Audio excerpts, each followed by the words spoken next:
My grandmother she came over here from Poland. She saved up her money to buy a house so she could own her own house. And she finally did buy the house on Brighton Street. And she could never, till the day she died, understand how the federal government, the United States of America, land of the free, could take her house away from her. A lot of really good kids. And it was Jimmy Joe Lee, you remember Joe Lee? Yeah, of course I do. And his father, shook hands with his father. He's a great guy. When we were graduating, we had the graduation exercise at the Blackie in '55. Your name? Vincent Navarro, And where did you live? 16 Ashland Street. It was a 3-story tenement house, and I lived on the 3rd floor. And why does your heart break? There is a big vacuum in my heart because I cannot go back to 16 Ashland Street and bring back all of my memories, which I cherish. I was the oldest of 3 children and 2 sisters.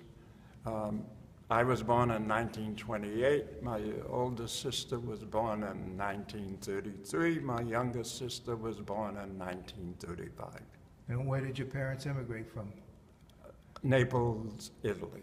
I would spend my summers as a kid with my Italian grandparents on Foster Street in the North End, and I am so grateful that the North End is still intact. My name is Filomena Vivolo. And who did you know in the West End? My brother-in-law, my sister-in-law. And where did they live? They live at I don't know, one of the small street. I don't know the name of the And small what happened street. to them? You don't want to get out of there. My sister-in-law get out, and they came to the house. And he don't want to get out. He stayed over there. They threw all the house down. Everything was broken, window and everything. He got up, he put the sheets under the window because he don't want to get out of the house. The wife come over yelling, "Come on, the house gonna fall on top of you." "No, get out of here." That's all he used to say. My grandmother went to night school and learned English, English grammar, mathematics, how to read English, and raised 4 children during the day. Street life was fluid with kids, very quiet, that everybody looked outside the windows at the during the day, and more so after supper. Everybody was watching their children, and people were watching other children, so you couldn't mess up. Your parents would find out about it.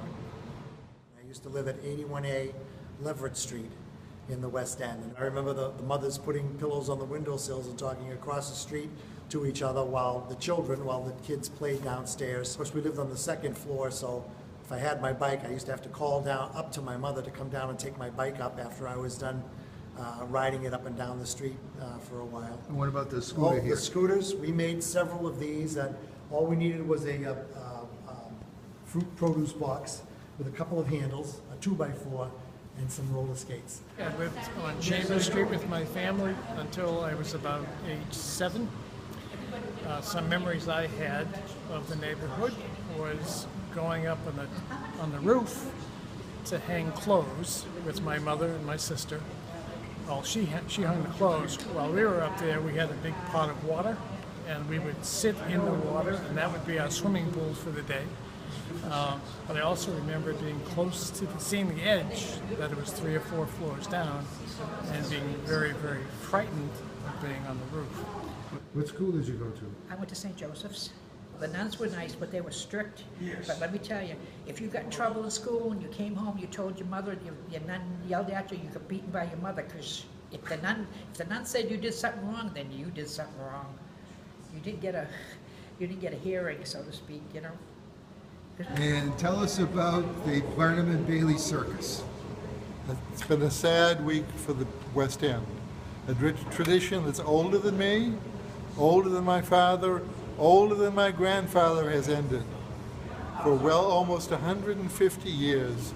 Once a year, Boston had something no other neighborhood, the West End had something no other neighborhood had. We had a March of the Elephants. They couldn't bring the elephants into the North Station by train station.